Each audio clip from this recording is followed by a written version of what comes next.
All right, folks, welcome. My name is Brian, and this is Byte Genius. It's a brand new channel, not really brand new. I had it, as you can see, in the last video 3 years ago.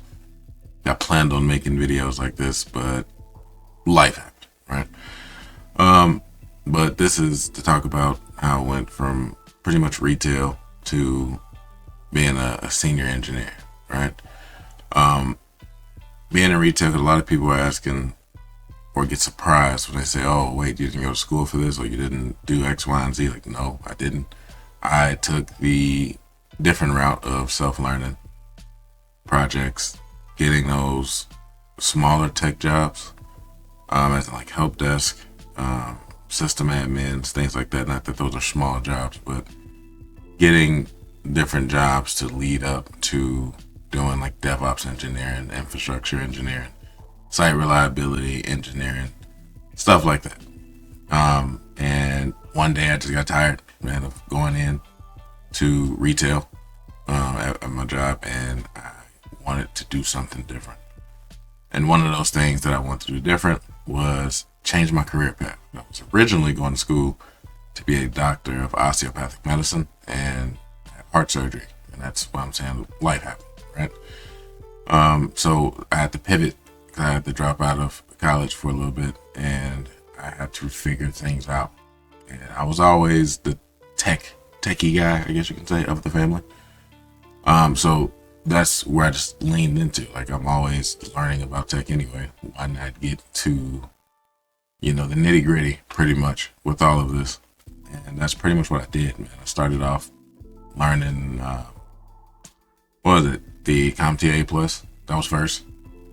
And then I got my Network Plus, and then Security Plus, and then I did a cybersecurity bootcamp, because that's originally the route that I was going. And actually landed after, the help desk job and system admin job, I landed a cybersecurity role. And that was like my first big role where it was like, man, I'm actually making some pretty good money working from home.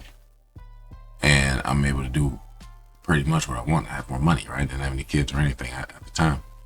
So now moving forward, I was like, hey, cybersecurity is great. I love it. To this day, I love cybersecurity. But I wanted to do more. I wanted to get into the development side. I wanted to learn how other things work, right? When things would come to us, I'm like, how did they build this? How is this made? How does this work? When I would hear certain people talk about things, like you meet other techies and you become friends with them, and then they're talking about what they do, and I'm like, how does that work? I didn't like being so ignorant to so many different fields. Not that I'm going to learn everything, but I wanted to learn more about development. I wanted to learn about automation. I wanted to learn a lot more, just really about those, and how if I wanted to develop my own app, my own website, my own software, how do I go about doing that? I know how to secure it, but how would I go about doing that? So that's when I started learning DevOps. So after finishing at the University of Michigan, especially for all the cybersecurity things that I did, I went to I forgot what boot camp it was, man. I think it was Level Up in Tech, I believe it was, which is a pretty good boot camp. There's only one thing I didn't like, that they changed the curriculum when I got in there, so I didn't go over all of the things that the people previously went over, and even after me, they were going over different things too. So I didn't like that part. But other than that, the instructors were great. Everybody was great. I learned a lot. Learned how to use tools like Terraform and Docker. Learn more about Linux. Learn a bit more about automation. And did a lot of projects that got me a lot of hands-on work, which was great. And moving from there, right after that, I think I was actually still in that boot camp. I got my first site reliability engineering job. And it was crazy. It opened my eyes to a whole nother world that wasn't security, right? And being able to understand what all was necessary to do that role was very interesting to me. And meeting new people, new lingo, people who've been doing it for a long time, that I'm able to learn from. Because one thing I would always recommend for anybody trying to be in tech or already in tech, keep an open mind. You are not the smartest one. There's always somebody that knows something that you don't. And even if you both know it, there could be somebody who knows a more efficient way to do things that you may not be aware of. So always stay kind, man, to the people that you guys are working with, because that has helped me tremendously.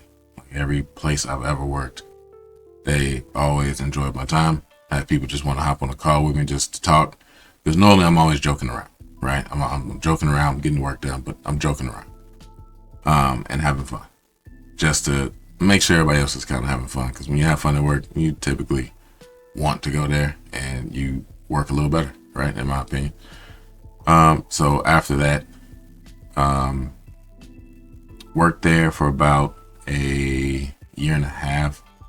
And this is where I was learning from people like, yeah, like go get experience everywhere while you're young, right? Just go, work one place and keep constantly applying, because something else is going to come up, and 9 times out of 10, it's going to pay more. Right. And my first site reliability engineering job was a 6-figure job, right? It was $100K on the nose. Of course, after taxes, it's under that, but that was the first time I seen 6 figures on a piece of paper for a 9 to 5. I was like, whoa, this is different. And I was happy. Right? I still got that letter to this day. I'll try to find it and see if I can post it. But that was the best time ever. And then I worked got a invite for a company that's outside the country that had me traveling a lot out of the country and state to state and dealing with AI a lot more. And this opened my eyes to AI and more automation and working in industrial environments. That had me dealing with a lot, man, to be honest with you, and working with a couple different tools, whether it was monitoring tools or anything of the sort. And that's the good thing about working with different companies while you're young, because you get to understand what everybody's kind of using, right? I worked with some pretty big companies and I worked with startups. And they all use something different, and some may use a shit ton of tools, where it's just like, hey, like y'all have a lot that you use. Where do I even start? Right? Because some of it you may get into a role and you may say, hey, this is overwhelming. How am I fit to be here? The answer is always going to be yes. You wouldn't have got hired if you were not fit to be there. You just need to get familiar with the systems and do the work. But after that, I went on to an American company, and a huge company in America, to staying there for a pretty long time. And that was my first time hitting 150, right? That's not including bonuses or anything like that at all. But going from, working in retail, making 30, 40 to now making 150, and mind you, this was in a span of, about 4 years, right? So going from 30, 40 to my first 6-figure job was a year and a half. And then from there, I went from the 120 to 130, then to 150, which was great, right? 'Cause I kept applying. If there's anything y'all could take from this video, is always apply. Companies do not care about you. You will get replaced very quickly. Keep applying, because you never know what opportunity may say yes to you. And it may be a better opportunity than where you're currently at. It may be more money than where you're currently at, or it may be more in a field that you may want to work in, right? So constantly apply, because if you abruptly lose your jobs, like I've been in situations where my company has been bought out and they let us go, and I'm like, whoa, okay, I wasn't expecting this. Now what? And I was without a job for like 3 months, right? That happens. So going through that experience, I always say, hey, no, I'm always going to constantly apply, go through interviews, and if somebody's offering me more and I'm looking at their tech stack, I like it. Hey, I'm asking about what's the environment like, how are the people, what does the job look like, the typical day in the life of this said person that you guys are hiring for. Then I make the decision, like, yeah, you know what, I think I'm gonna go. Or I may work both if I can, right? If I could work both, that's even better. And of course, you have to let your employer know, like, hey, there's another job too that I'm working. I didn't sign any agreement saying, that I couldn't work with another company. And I made it work, right? They both were remote. So I was like, hey, as long as I'm in these meetings, work is getting done. That's all that matters. So imagine if you are over the 6-figure mark, let's just say 130, and both of your jobs pay, a little bit over 130, it's 260K a year that you're making, and you're getting paid twice every 2 weeks, right? That's love, because at that point, you're getting paid over 10K a month easily. You definitely should be getting paid at least 3,400, somewhere around there. If you're like 130, 135, you'd be about 3,400 after taxes net. And if you're getting paid that twice, once it comes to the whole month, you're over 12,000 a month. So a lot can happen in a short amount of time. And this is really just the motivation for anybody looking to switch to tech. Don't look at it as, oh shit, this is about to be horrible. Like, yeah, it's work that you're going to have to do. If you don't want to pay for a boot camp, if you don't want to pay for the schooling, it's going to be a lot of self-learning. You're going to have to be disciplined with a lot of this. If you are not, you will see yourself not going anywhere, and you're not getting jobs because you're not teaching yourself the tools and software that you actually need to know, and doing doing projects that matter, right? I think projects is cool, but you need to do more real world projects, not just random projects that really doesn't have anything to do with what you're trying to go and do. Definitely like use ChatGPT too to come up with projects based off of real life situations, or find somebody who's already in a position that you're wanting to do, and ask them for project ideas that they think would be good for the job that you're looking for. And that's about it. Like, you're gonna have to put in that work, and this is a part of what ByteGenius is going to be. Like, of course, we are an automation agency, but I'm going to be making categories on what it takes to be an engineer, right? So like the first thing we may go over, which I believe should be the first thing everybody goes over, is Linux. You got to understand Linux. And I think almost any engineering role, you're going to have to deal with Linux.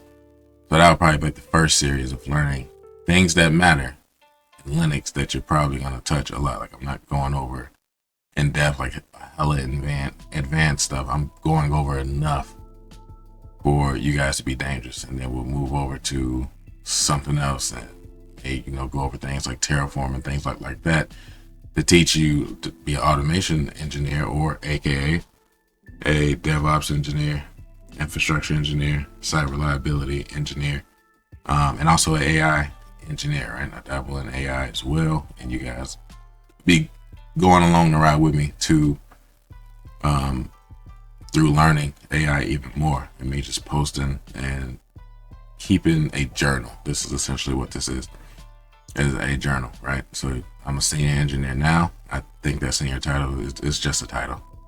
Don't be, when you work somewhere, like, oh, he's a senior. Like, okay. It's the only difference between a senior and a regular, in my opinion, is the problem solving part. Like, the senior has seen enough to where he's really good at problem solving, right? He doesn't have to be the best at coding. He doesn't have to be the best at any type of scripting or software. No expert. He just has to be experienced enough to solve problems and figure stuff out, right? Because that's the name of the game when you're dealing with any tech company or trying to do any type of automation, especially, is time and money.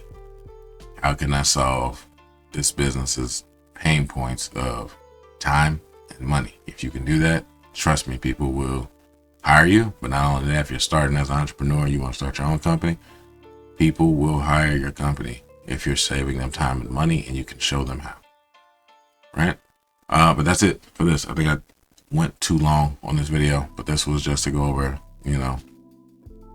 retail to a 6-figure tech job, right? This is essentially what that looked like or sound like. I talked about it. I didn't really show the path. I should have probably created something like that, but that's for later videos. The videos will get better as we keep going, and start editing a bit more, because this is just raw files. Just this, I didn't edit anything in this video. But that's it. If you guys have, any questions, or if I didn't talk about anything in particular, just let me know in the comments. I want this to be a channel where people can put their input in, and not only that, catch me on something like, hey, like you did something this way, you could probably do it this way and it'd be a little better. Like everybody's still learning, so I don't mind that in the comments. So put that down there. And that's it. You guys have a good one.